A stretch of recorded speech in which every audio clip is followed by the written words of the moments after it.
Network মার্কেটিংয়ে আমরা leader বানাবো কিভাবে, তো তারই কিছু টিপস এই ভিডিওর মাধ্যমে দেওয়া রইল।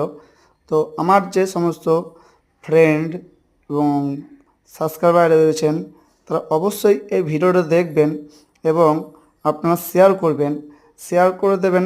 আগে যে সমস্ত আমাদের ফ্রেন্ডরা আসছেন বা নেটওয়ার্ক মার্কেটিংয়ের জন্য জানতে চাইছেন তারা অবশ্যই এই ভিডিওটা দেখবেন, দেখে ফলো করবেন, সাবস্ক্রাইব করবেন এবং কমেন্টে জানিয়ে যাবেন এই ভিডিওটা কেমন হয়েছে। So thank you. আমি ফলো করুন, কমেন্ট করুন এবং সাবস্ক্রাইব করুন, যাতে আমরা আগে আরও ভালো ভালো ভিডিও আপনাদের জন্য আমরা বানাতে পারি।